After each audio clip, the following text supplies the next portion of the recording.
Yes. तर नमस्कार मंडळी. मराठी मंडळ ब्लूमिंग्टन आयोजित संवाद कार्यक्रमात मी गौरी करंदीकर आपल्या सर्वांचं मनपूर्वक स्वागत करते.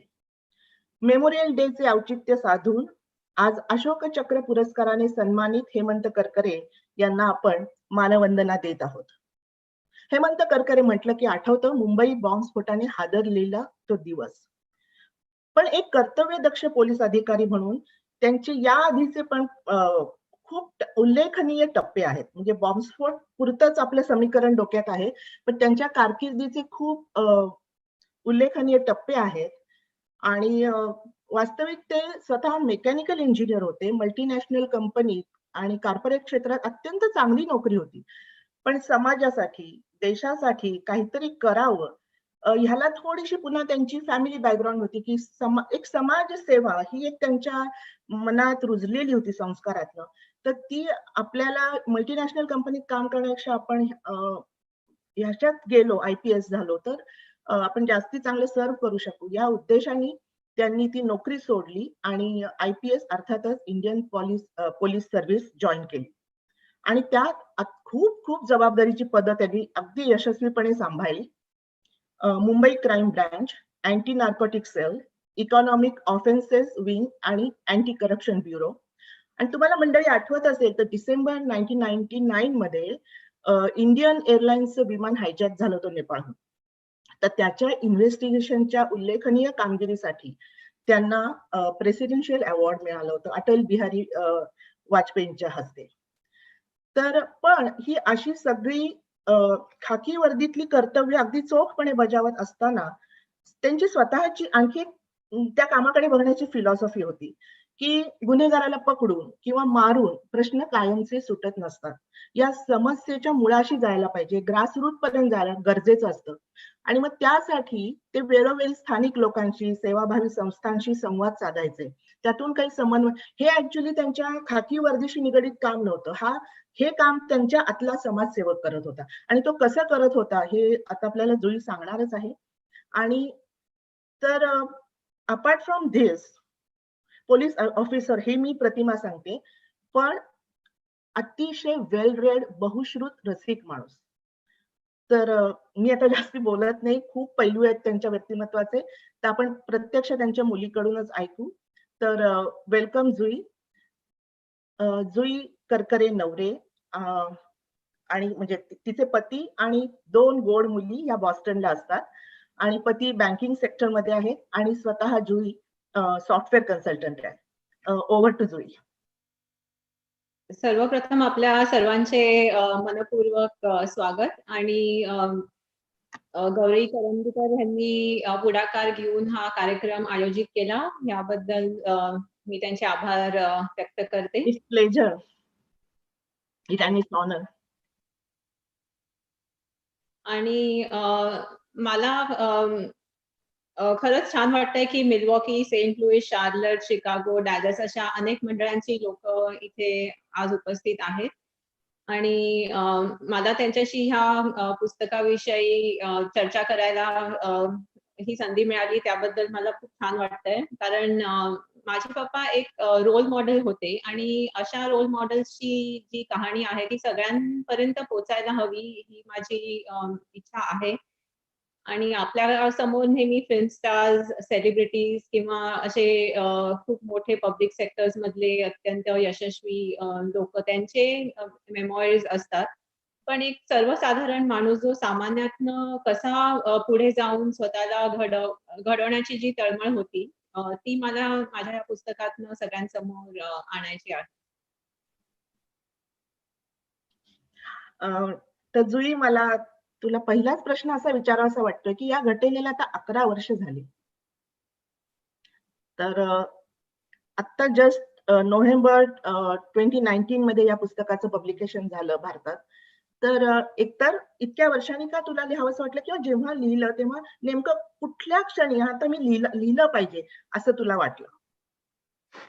खरं तर 26/11 नंतर लगेचच, म्हणजे काही आठवड्यांनंतरच खूप पब्लिशर्स आमच्या घरी आले आणि त्यांनी त्यांची इच्छा व्यक्त केली की त्यांना एक असं पप्पांबद्दल पुस्तक काढायला आवडेल, जे सगळ्यांना एक प्रेरणादायी पुस्तक म्हणून, म्हणजे लोकांसाठी एक आदर्श व्यक्तिमत्व कसं पुढे आणता येईल अशी खूप पब्लिशर्सनी इच्छा व्यक्त केली.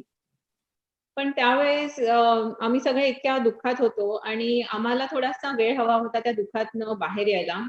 ही पहिली गोष्ट. आणि दुसरी गोष्ट म्हणजे असं आमच्या मनात आलं, की आपल्या घरी बरंच लिखाणाचं वातावरण आहे. माझी आई स्वतः ती अतिशय सुंदर कविता करते.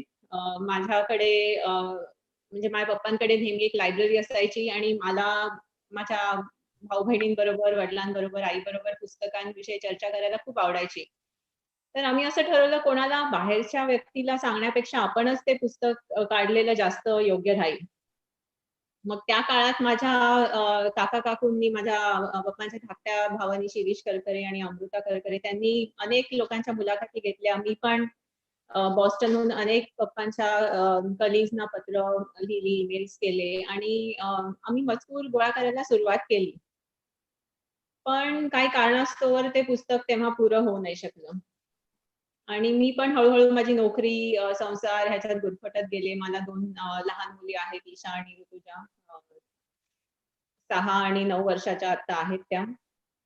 आणि तेव्हा 2013 मध्ये जेव्हा माझी दुसरी मुलगी ऋतुजा ती होणार होती, तेव्हा माझी आई आलेली डिलिव्हरीसाठी.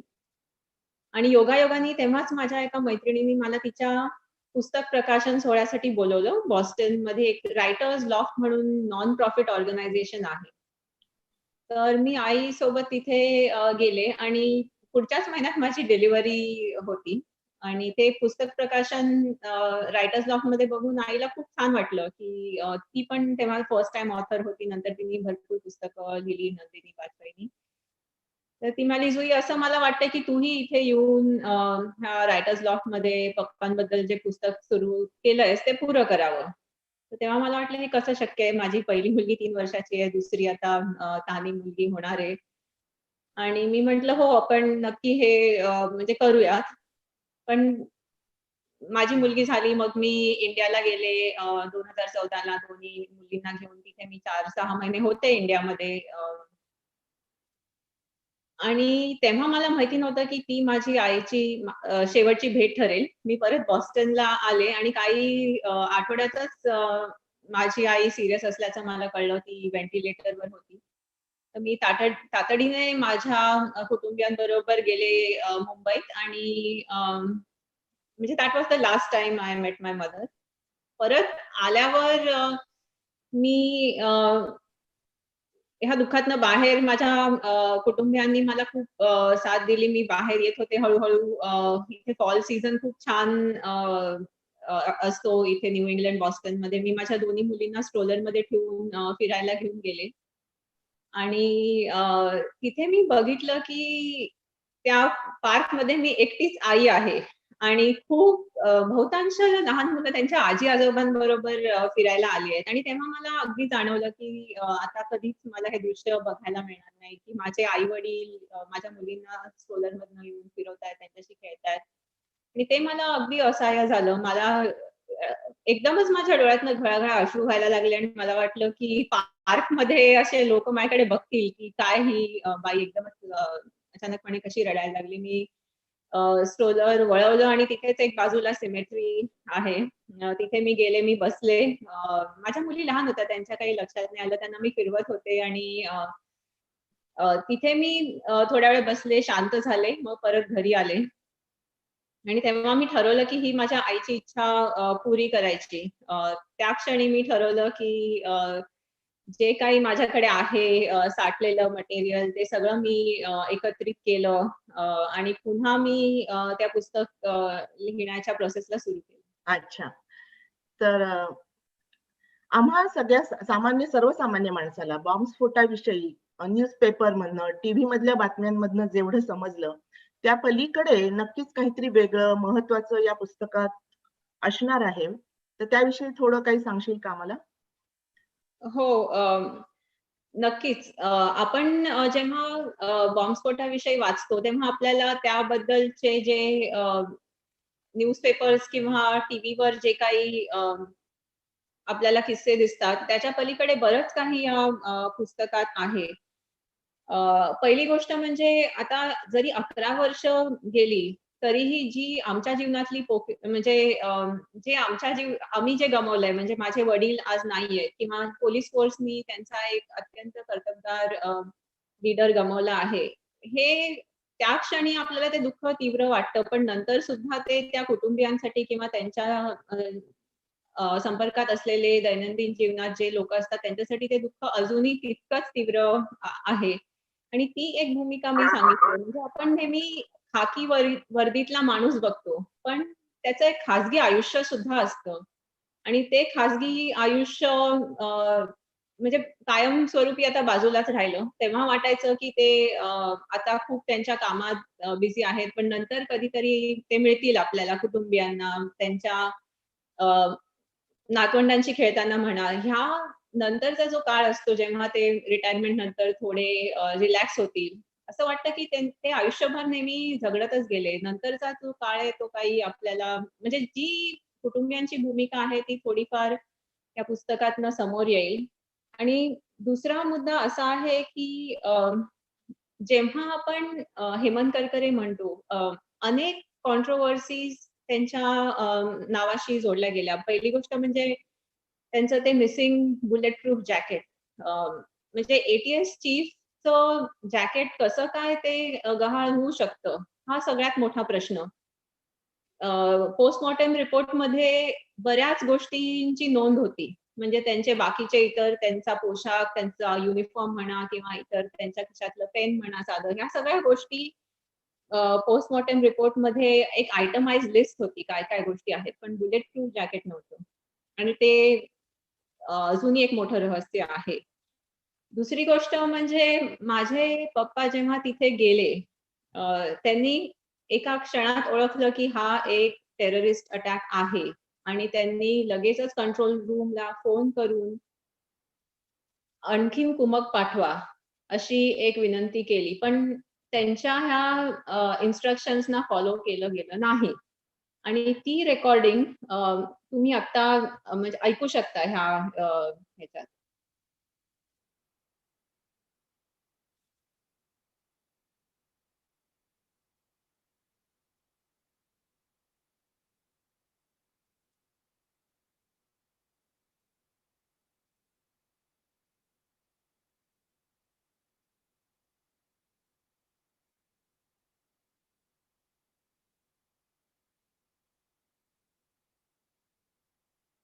गौरी, तुमचा ऑडिओ म्यूट आहे.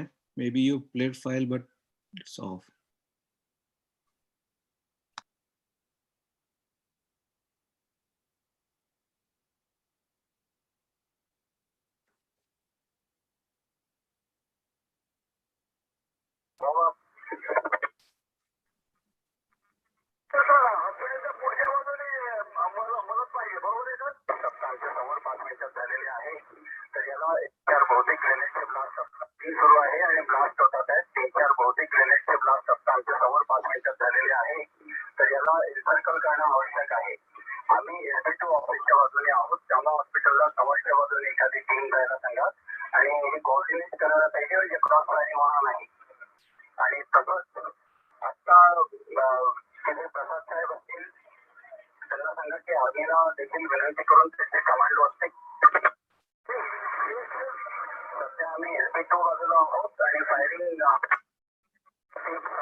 ही जी ऑडिओ क्लिप तुम्ही सगळ्यांनी आता ऐकली, त्याच्यात पप्पा आणखीन कुमक पाठवायला त्यांनी कंट्रोल रूमला फोन केलेला आहे आणि त्यांनी तिथे जे कंट्रोल रूममध्ये असतात लॉ अँड ऑर्डरचे सीपी, त्यांना उद्देशून ॲडिशनल सीपीना सांगितलंय की आर्मीला विनंती करा इथे यायला.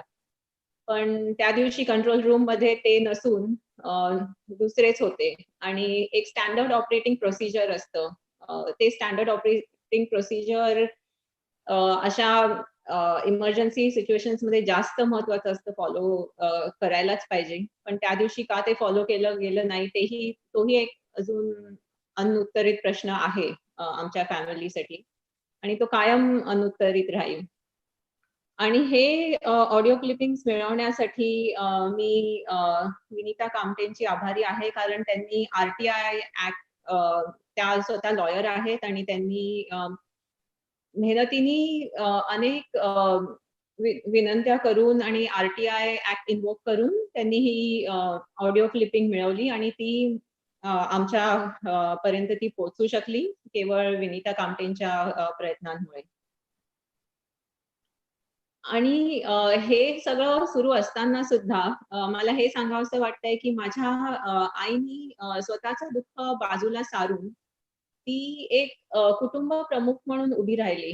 माझे वडील सगळ्यात मोठे भाऊ होते, आणि त्यांना त्यांच्या मागे 2 भाऊ आणि 1 बहीण आहे. तर मला हे खरंच खूप टचिंग वाटलं, की माझे पप्पा गेल्यानंतर सुद्धा ती त्यांच्या भावंडांजवळ जाऊन म्हणाली, की जरी तुमचा मोठा भाऊ नसला तरी वहिनी आहे, आणि तुम्हाला कधीही काहीही वाटलं तरी तुम्ही निसंकोचपणे माझ्याकडे येऊ शकता. आणि मला तिचं खरंच कौतुक वाटलं.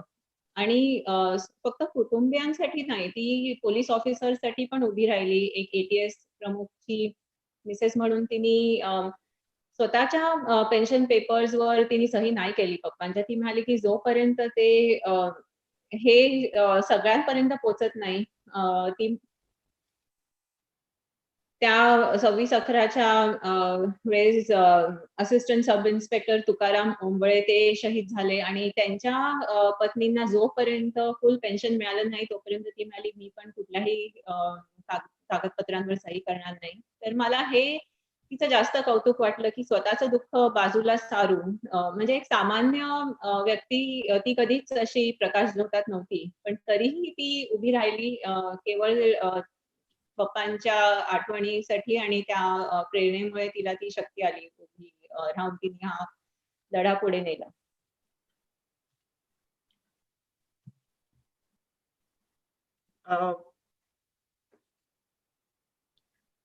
आई जेव्हा गेल्या तेव्हा तुम्ही तिघांनी भावंडांनी मिळून त्यांच्या ऑर्गन डोनेशनचा पण एक मोठा निर्णय घेतला, राईट? हो. ते असं झालं, की जेव्हा मी इंडियाला गेले 2014 साली, तेव्हा तो आमच्यासाठी एक खूप मोठा शॉक होता, की आई अत्यंत जागरूक होती स्वतःच्या हेल्थच्या बाबतीत. ती योगासनं करायची, ती स्विमिंगला जायची, ती कॉलेजमध्ये शिकवायची. ती डाएटच्या बाबतीत पण खूप कॉन्शियस होती, आणि ती असं कधी तिच्या बाबतीत होईल असं आम्हाला वाटलं नव्हतं. आणि जेव्हा आम्ही डॉक्टरांना भेटलो तेव्हा त्यांनी पण ते सांगितलं, की she is a very healthy individual, but she is suffering from brain death. तर आम्हाला ते इतकं शॉकिंग होतं. तर त्यांनी आम्हाला बरीच उदाहरणं दिली, की आम्हाला ते आधी काही कळलंच नाही, की असं कसं होऊ शकतं. ते म्हणतात शी इज हेल्दी, आणि म्हणजे व्हॉट इज ब्रेन डेथ? तर ते म्हणाले, की तुम्ही एका पपेटचं उदाहरण घ्या. तुम्ही स्वतः पपेट काही हालचाल नाही करू शकत, पण तुम्ही स्वतः त्या पपेटला हलवू शकता. तर brain is a command centre. तर ब्रेन नसलंच तर काही त्या हालचालींना अर्थ नाहीये. ती व्हेंटिलेटरवर असल्यामुळे तुम्हाला तिचं म्हणजे श्वासोच्छ्वास दिसतायत, आणि असं वाटतंय, की ती आहे. आणि हे सगळं त्यांनी आम्हाला समजून सांगितल्यावर तेव्हाच त्यांनी आम्हाला सांगितलं डॉक्टरांनी, की she is eligible for organ donation because she is otherwise a healthy individual. तर ह्यावेळेस आम्ही तिन्ही भावंडांनी अ, तेव्हाच त्यावेळेसच तो डिसिजन घेतला, की हे आपण करायलाच हवं. कारण ही संधी माझ्या आईला तिच्या पुण्याईमुळे मिळाली आहे, की ती जाताना सुद्धा इतरांसाठी काही करून जाऊ शकते. आणि तेव्हा हा डिसिजन घ्यायला आम्हाला खरंच म्हणजे it is definitely a big decision. आम्ही तो घेतला. आणि जेव्हा आम्ही घरी गेलो आणि हे इतर अ, म्हणजे मीडियाने किंवा आम्हाला इतर लोकांनी सांगितलं की ऑर्गन डोनेशन नेसेंट स्टेजमध्ये आहे इंडियामध्ये आणि कुठल्याही पब्लिक फिगरनी ते केलं तर इतर लोकांना सुद्धा प्रोत्साहन मिळेल ह्याच्यात पार्टिसिपेट करायला. तर तेव्हा आम्हाला वाटलं की आम्ही बरोबर डिसिजन घेतला आणि काही दिवसांनी तिचे स्टुडंट्स आम्हाला भेटायला आले सांत्वन करायला आणि त्यांनी एक सुंदर कविता आणून दिली.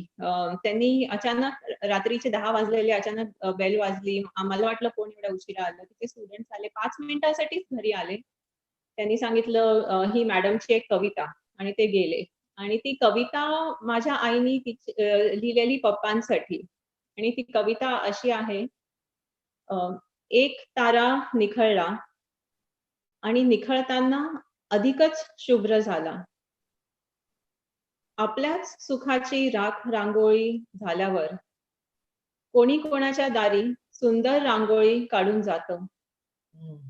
असं त्यांचीच कविता वाचताच त्यांना इतकी अप्रोप्रिएट झाली की त्या हो, गेल्या आणि तरी जाता जाता त्यांनी 2-3 घरात ती रांगोळी म्हणजे आणखी एक आयुष्य देऊन गेल्या त्या. हो, हो. कारण त्यांनी त्यांचं मला ती कविता वाचून असं वाटलं, की ती योग्य कविता आहे, जी ह्या दोघांना मी माझ्या आई-वडिलांना मी ह्या कविते थ्रू आठवू शकते. Yes. आणि त्या कवितेखाली तिच्या स्टुडंट्सनी लिहिलेलं अशीच एक कविता, कवितेसाठी अर्पण, hats off to you madam. अच्छा. आणि हो, माझ्या तिचं नाव वडिलांनी पण कविता करकरे होतं, राईट? हो, माझ्या वडिलांनीच तिचं नाव कविता ठेवलेलं. तिचं आधी ज्योत्स्ना देव होतं. पण तिच्या कविता वाचून लग्नानंतर माझ्या पप्पांनी तिचं नाव कविता ठेवलं. नाही, खरंच हॅट्स ऑफ टू हर. आणि म्हणजे आणि आय कॅन सी जुई की तुझ्या त्या दोघांची ही जी हिंमत आहे ती खूप आली आहे आणि त्याच्यामुळेच हे पुस्तक आय एम शुअर खूप छान झालंय, वाचनीय झालंय. तर या पुस्तकातल्याच आणखी एका आपण टप्प्याकडे जाऊया आधीच्या, की जेव्हा ते चंद्रपूरला त्यांचं पोस्टिंग होतं हो. आणि नॅक्सलाइट्सनी त्यांच्याशी त्यांनी लढा दिला. तर त्याबद्दल त्या पुस्तकात आहेच, तर थोडं सांग ना. हो. जेव्हा चंद्रपूरला बदली झाली पप्पांची, तेव्हा नुकताच माझा भाऊ जन्मलेला. तो काही महिन्यांचाच असेल. तो ऑगस्ट 1991 मध्ये झाला आणि पप्पांची बदली झाली. तर ते आधी गेले चंद्रपूरला. नंतर मग मी, आई, बहीण, भाऊ आणि आम्ही सगळे नंतर गेलो. तर मी तर 10च वर्षाची होते. मला काही माहिती नव्हतं की नक्षल एरिया म्हणजे काय असतं. मला फक्त तेव्हा काही गोष्टी अगदी नवीन. मुंबईहून आम्ही तिथे बदली होऊन गेलो. शाळेत जाताना बरोबर 2 बॉडीगार्ड असायचे. तर ते जीपमध्ये आम्ही बसायचो. मागे ते बॉडीगार्ड, समोर ड्रायव्हर, मध्ये मी आणि बहीण. तर हा सगळा लवाजमा बघून मला वाटायचं की कशाला हे सतत असतात बरोबर. मी शाळेतनं आमच्या शाळेच्या बिल्डिंगमधनं खाली ग्राउंडवर येऊन मैत्रिणींबरोबर डबा खायला यायचे. तेव्हा सुद्धा ते तिथेच असायचे. शेवटी मी त्यांना एकदा म्हटलं, की तुम्ही माझ्या इतक्या जवळ नका राहू. मला माझ्या मैत्रिणींशी बसून गप्पा नाही मारता येत, मला डबा नाही खाता येत, त्यांच्याशी खेळता येत नाही. तर ते म्हणाले, "बरं आम्ही लांबून तुमच्यावर वॉच ठेवू ताई, ही आमची ड्युटी आहे." आणि तेव्हा मला लहान नसल्यामुळे काही कळायचं नाही. मला स्कूल बसबद्दल खूप आकर्षण वाटायचं, की इतर मुलं स्कूल बसनी जातात, येतात. खूप वर्षांनी म्हणजे माझे मम्मी-पप्पा गेल्यानंतर माझ्या काकांनी मला सांगितलं, की पप्पा तेव्हा त्या नक्षलवादी लोकांशी लढा देत असताना मम्मीला घरी पत्र यायची धमकीची, की तुमच्या कपाळावरचं कुंकू पुसून ठेवा, तुम्ही तयारीत राहा. आणि घरचं वातावरण इतकं खेळीमेळीचं होतं, आनंदाचं होतं. पप्पा घरी येऊन वुडन स्कल्पचर्स बनवायचे जंगलात. जेव्हा ते 24 तास, 48 तास ड्युटीवर असायचे नक्षलवाद्यांवर वॉच ठेवण्यासाठी. तेव्हा ते हे सगळे वुडन पीसेस घरी आणून त्यांना पॉलिश करून त्यांच्या सुंदर कलाकृती बनवायचे. आणि ही त्यांना कला तिथले चंद्रपूरमध्ये मनोहर सप्रे हे वर्ल्ड फेमस आर्टिस्ट आहेत. हो, त्यांच्याकडून ते शिकले. तर असा हा रसिक माणूस मला वाचकांसमोर थोडा आणायची इच्छा आहे ह्या पुस्तकात. राईट. पण या नक्षलवाद्यांची तेव्हा जी ते चालली होती फाईट, तर ती जी नेहमीच्या चाकोरीतली नव्हती, असा थोडा उल्लेख आहे पुस्तकात, की त्यांनी थोड्या लोकलाइट्स बरोबर चर्चा केली हो, आणि हो. हं, त्यांना कुठल्याही समस्येला अगदी खोलातच जाऊन सोडवायची सवय होती. म्हणजे हं. त्यांना माहिती होतं, की नुसतं नक्षलवाद्याला अटक करणं किंवा मारणं त्याच्यातनं काहीही निष्पन्न होणार नाहीये. ते इंटिरियर विलेजेसमध्ये जाऊन तिथल्या मुलांशी बोलायचे आणि त्यांनी मला ही गोष्ट मी लहान असतानाच सांगितली होती. मी तेव्हा 10 वर्षाची असताना, की मी तिथल्या मुलांना जाऊन विचारलं शाळेतल्या, की कोण तुम्हाला मोठं झाल्यावर कोण व्हायचंय? तर ती मुलं म्हणाली शेखर अण्णा, जो नक्षल चीफ होता. तर पप्पा अत्यंत दचकले. ते म्हणाले, की त्या मुलांना रोल मॉडेल सुद्धा असे आहेत. त्यांना ते नक्षलवादी स्वतःच्या जवळचे वाटतात. तर आपण काय करायला हवं? म्हणजे पोलिसांचा इथे लोकांना जास्त दराराच वाटतो. एक मदत आपण कशी करू शकतो? त्यांच्याकडे 7/12 ची नोंदणी नव्हती त्या नक्षलवाद्यांकडे. म्हणजे त्या गावकऱ्यांकडे आणि नक्षलवादी त्यांच्या घरी कधीही येऊन राहायचे.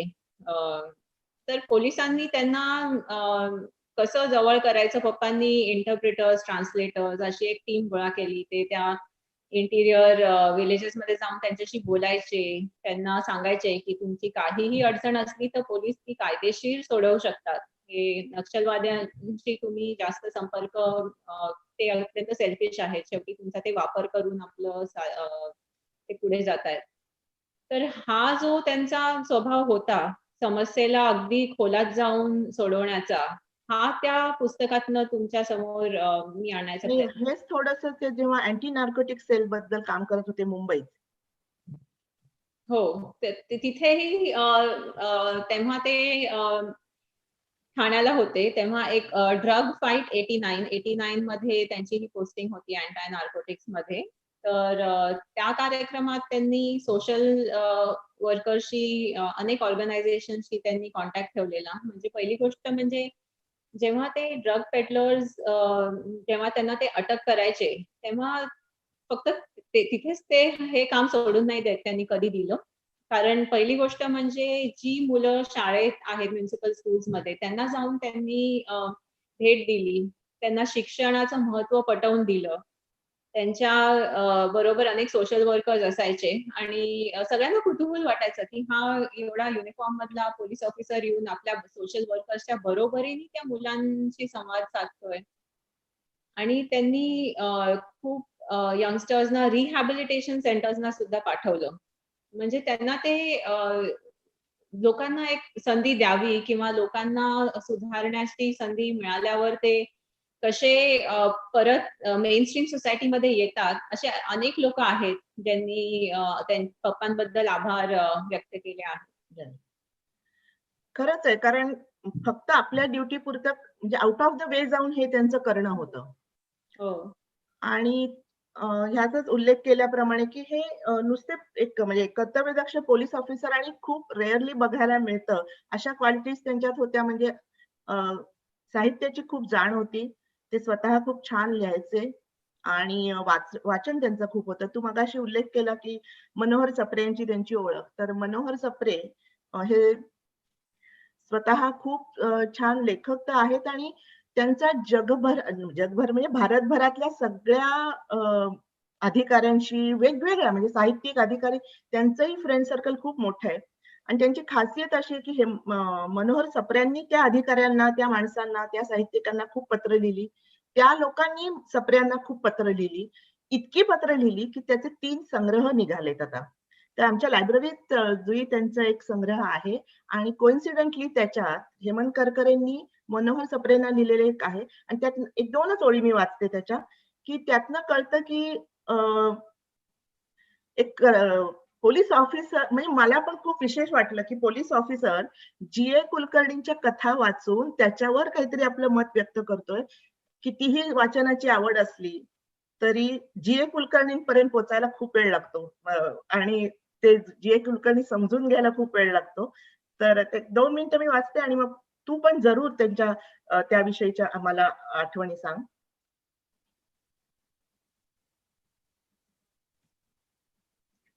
आदरणीय श्री सप्रेजी, जी.ए. कुलकर्णींच्या कथा वाचताना मला कधी-कधी प्रश्न पडायचा, की माणूस इतका दैववादी का? नियतीपुढे आपल्या इच्छा, आकांक्षा, प्रयत्न किंबहुना आपले सर्व अस्तित्वच अतिशय नगण्य आहे हे जीएनच्या त्यांच्या कथातून सारखे हे जीए त्यांच्या कथातून सारखं का जाणवून देतात. मी एकदा याबाबत आपल्याशी बोललो पण होतो, पण प्रदीर्घ चर्चेतूनही समाधानकारक उत्तर गवसलं नव्हतं. मात्र आयुष्यातलं उन्हाळे पावसाळे मागे सरत असताना जीएनचे सर्वश्रेष्ठ नियतेचे प्रिमाइस खूपच खरे असल्याचे अनुभव येतात आणि मग स्वतःच्या खुजेपणाची भीती शरम वाटू लागते. आताच पहा ना, चंद्रपूरला मार्च एप्रिल 94 पर्यंत राहायचे जवळजवळ नक्की होते माझे.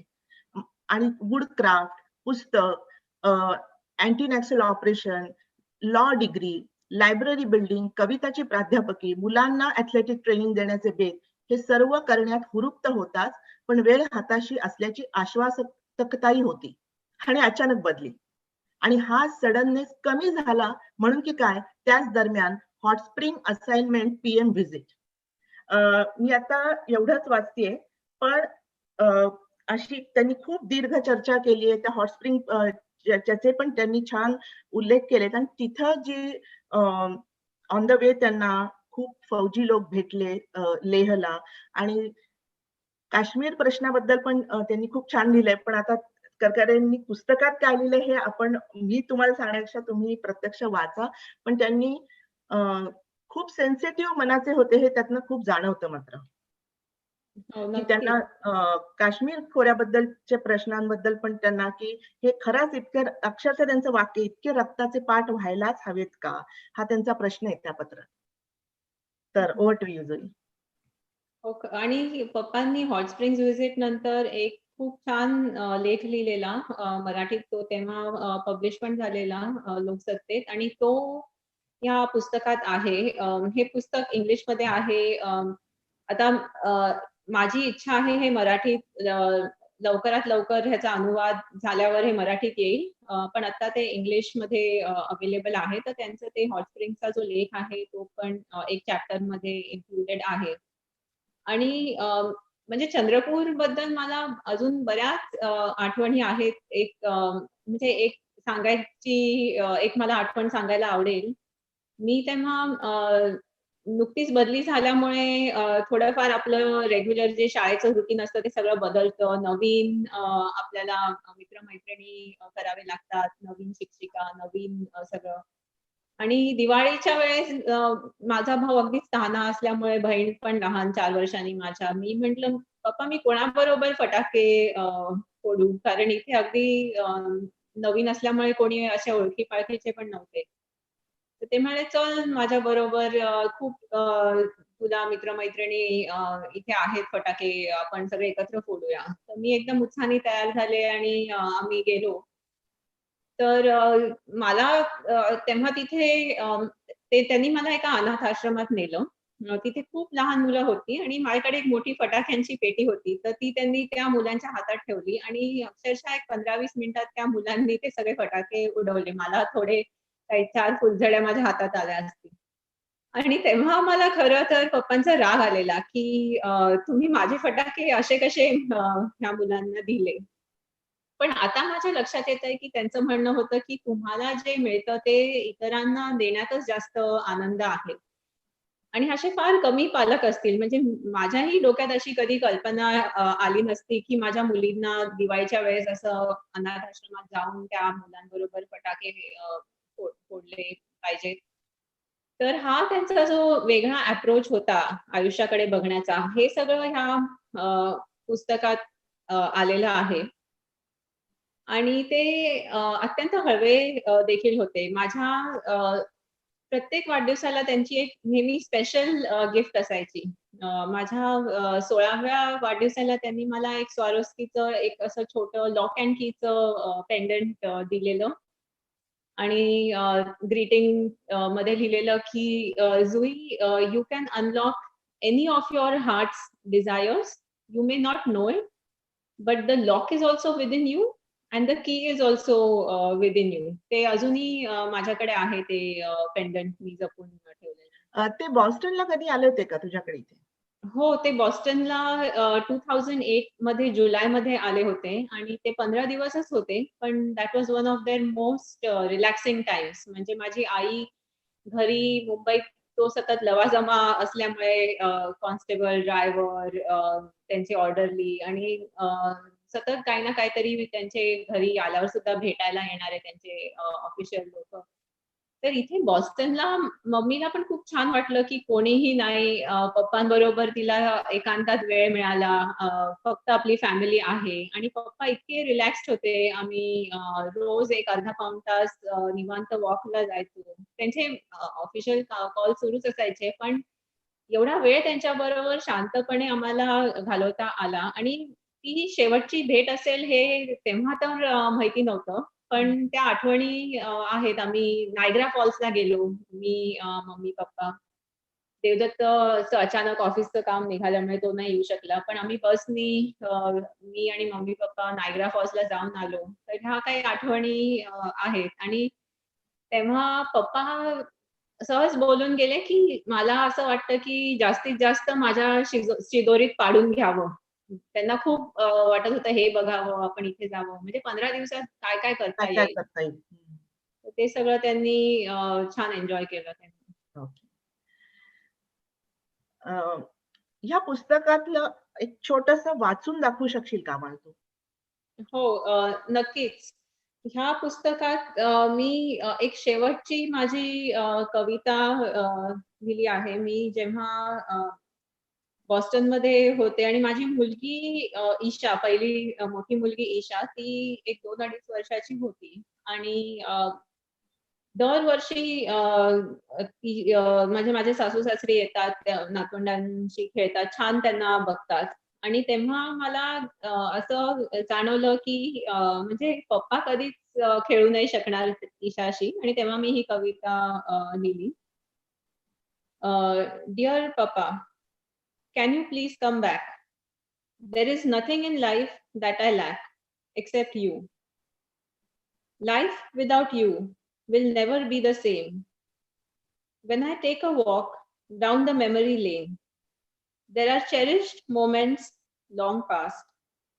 Never thought that I would be left aghast at the untimely end. Can you come to visit your granddaughter and hear her chortle with delight? Hold her high up in the air and see her mischievous eyes looking down at you. Can you come and give me a pep talk when I think everything in life is a fight? And trust me, the times I feel like that are not few, especially without you. Is it possible for you to shout at me for things that I do wrong? To my ears, that shouting will sound better than the best song. But most of all, I wish you would come back for patting me on my back and to say to the crowd that your firstborn makes you very proud.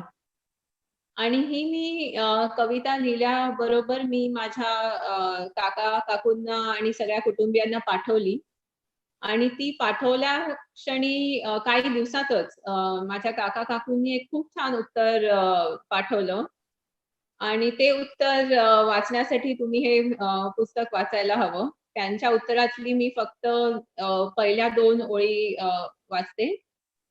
Yes, O darling daughter of mine, have I deserted you ever in time? When I am with you always, in your heart, thoughts and ideas, why say I am apart from you in any way? अशी ही कविता त्यांनी छान उत्तर, पप्पा उत्तर देतायत मुलीला अशी लिहिली आहे आणि ते या पुस्तकात आहे. खूप छान. आणि आय एम शुअर ते आहेतच तुझ्या बरोबर आणि हे तुझ्या विचारातनं आणि ह्याच्यातनं आम्हाला दिसतच आहे. त्याच्याशिवाय इतक्या स्ट्रॉंगली तू उभं राहून हा सोपा नव्हता. इव्हन नंतरचा सुद्धा प्रवास सगळा आणि आईच्या आजारपणातले निर्णय सगळे. तर प्राऊड ऑफ यू जुई. आणि ह्या पुस्तकाची म्हणजे आमच्या लायब्ररीत तर नक्की कॉपी आम्ही ठेवूच. मराठी अनुवादाची आम्ही वाट बघतोय आणि Amazonवर हे पुस्तक आहे. तुम्हाला ज्यांना वाचायचंय तर त्यांची लिंक आता कमेंट सेक्शन मध्ये आम्ही पाठवतोय. आणि दुसरं म्हणजे आता आपण YouTube लाईव्ह वरनं Zoom वर जाऊ शकतो. तर आशिष आता प्लीज हे झूमची आपली लिंक शेअर कर कमेंट मध्ये, म्हणजे मग ही मीटिंग अशीच चालू राहील आणि मग तुम्ही सगळे आम्हाला जॉईन होऊ शकाल आणि तुम्ही वन ऑन वन जुईशी बोलू शकाल. Thank you so much. आणि आपण इथं लाईव्ह स्ट्रीमिंग थांबवूया आणि म्हणजे